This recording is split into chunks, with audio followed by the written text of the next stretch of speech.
আমাদের বাংলাদেশের ধান চাল তো আর বিদেশে যাচ্ছে না, না যার কারণে এখন তো আর সেইভাবে বেচা কেনা নেই। বাজারে যাই দেখে গেছে সব আড়ত বন্ধ করে দেবো, ঠিক আছে ধান আমরা কেন। আপনার এটা তো ধানই জমি, অনেক জায়গা মনে হচ্ছে 1-1.5 বিঘা 2 বিঘা হবে না মনে হয়। হ্যাঁ, তা আপনি এই ধান না করে এই পাট বুনেছেন, কারণটা কি? ধান না করে পাট বুনতে কারণটা আছে, 1 মণ পাট বাজারে যদি 4,000 টাকা, 4,000 টাকার 1 কেজি ইলিশ মাছ কিনতে গেলে 1500 টাকা, ছেলেবেলে কিনে যাচ্ছে, ছেলেবেলে খাওয়া যায়। 1 মণ ধান বেচতে গেলে 1040 টাকা। এই 1040 টাকায় তো ওই ছোটো ছোটো মাছ তো 3টে সাইডেই এই 1 কেজি কিনা যায়, কিন্তু বড়ো মাছেরটা কিনতে গেলে তো 3-4 হাজার টাকা পড়বে। তাহলে 1 মণ পাট বেঁধে 3টার বাজার সদায় মাছ কেনা যায়, গোশ কেনা যায়, এই জন্যই পাট করতেছি। ধান তো আর করা যাচ্ছে না। ধান আর করবেন না? না। তা আপনারা কি খাবেন ধান যদি না করেন? আমরা কি খাবো? অল্প একটু একটু করতে হবে খাওয়ার জন্য, বেচার জন্য তো ধান আর করা যাবে না। কারণ ধান তো বাংলাদেশে আর অভাব নেই, ভাতের তো আর অভাব নেই, বিক্রি করা আছে। কালকে হাটে নিয়ে গেলাম, সেখানে দামই তো কেউ করে না, মোটেই দাম করে না। এই কারণে পাট বুনেছেন? এই কারণে এই ধান করে পরে পাট বিনে দিয়েছি। তো আপনার অনেক অনেক 2 বিঘা হবে না? 52 শতক জমি। ও আচ্ছা। 52 শতক জমি এই লাভি করে বিনে দিয়েছি। আর এই তুলে তো আবার ধান লাগাবে না, তাহলে ধান তো খাচ্ছেই না। ওই বুলাকে যা সাইডে পাচ্ছি ওই ধানে চাল বানায় রাখবো, আর ওই সময় আবার বড় জাতের শস্য বিনে দেবো। ও আবার সরিষা বুনবেন? এই পাট কাটে সরিষা বুনবেন? হ্যাঁ, পাট কেটে শস্য বিনে দিলি শস্য মনে করেন 52 শতক 8-10 মণ শস্য হবে, ও না আরো 3-4 হাজার টাকা মন। ও আচ্ছা আচ্ছা।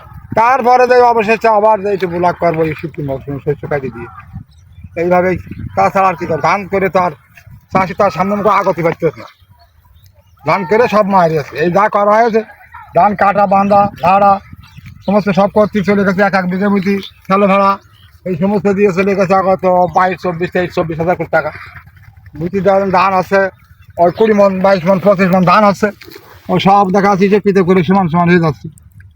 এই জন্য ধান আর করতে পারছি না। তা আপনি একটু দর্শকদের বলে দেন যে আসলে ধান করা লাভ না এই পাট বোনাই?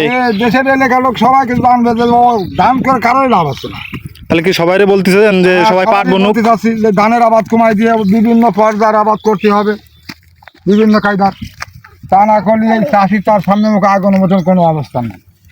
1 কেজি সার কিনতে গেলি, একটা থিয়েবিট কিনতে গেলি 300 টাকা, তারপরে হালবার কিনতে গেলি 50 টাকা কেজি। সারের দাম কেমন? সারের দাম তো খুব, 2 মণ ধান বেচলি এক কান সার আছে। ও এই আচ্ছা। তো গতকাল নিয়ে আসলাম, হালপাল নিয়ে আসলাম 55 টাকা করে। কয় হাজার টাকা সার দিলেন এখানে? এখানে কালকে দিয়েছি, কালকে ধরেন 52 থেকে 3,000 টাকা সার দিয়ে দিলাম। 3,000 টাকা সার? 3,000 টাকা সার, মানে এর আগে কোনো সার দিইনি। তো এই পাট যদি হয় তাহলে আল্লাহর রহমতে কয় হাজার টাকার পাট বিক্রি করা যেতে পারে? এখানে ধরে পাট হলি 52 শতকে যদি কথার কথা 15 মণ পাট হয়ে যায়, 4-15 60,000 টাকার পাট হবে। আর ধান হলে কয় হাজার টাকা ধান হইতো? আর এই ভুতিতে ধান পাওয়া গেছে, তাতে এখানে মোট 52 শতকে 32-35 মণ ধান পাওয়া গেছে। খরচ হয়েছে কত? তাতে এতে তো 27-28 হাজার টাকা খরচ হয়েছে। 28,000 টাকা খরচ হতে? টাকা খরচ হয়েছে জমটম দিয়ে। তাহলে বিক্রি হয়েছে কত? বিক্রি আনে যে কাল চলছে নিয়ে আসলাম 1,000 টাকা মন? 1,040 টাকা সাইডে সাইডে গাড়ি ভাড়া আছে 60টা। ও তাহলে 1,000 টাকা মন হলে তাহলে তো 32 মনে 32,000 টাকা হয়েছে। তাহলে তো 28,000 4,000 টাকা আছে মাত্র। হ্যাঁ, 4,000 টাকা আছে মাত্র। এত পরিশ্রম করি আর এই সাইডে আমরা যদি পাট বুনি বা অন্য সরকার করি, তাহলে সেটাই আমরা একটু লাভবান হয়। তাছাড়া তো এটা আমাকে ধান করে আর লাভবান হওয়ার মতো কোনো লাইন নেই। চলো এইবার আপনারা সবাই একটু শেয়ার করে দেন, দিয়ে দেখেন দেশে যাতে উন্নতি হয়। আমরা চাষি মহলের মানুষ সবাই কিন্তু একদম শেষ হয়ে যাচ্ছে এই ধান আবাদ করতে দিয়ে।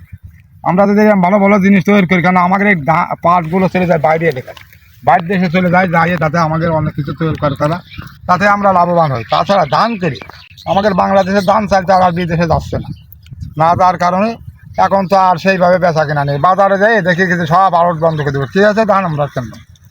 এই পাট নিয়ে গেলে কিন্তু এই কারাকারি, আর পাট তো সবাই এখন বলে না যে একটা গ্রাম মিলে হিসাব করে দেখা যায় 10 বিঘে পাট বুনি। এই পাটের এখন মূল্য বেশি, আমরা সেই পাটই বুনি।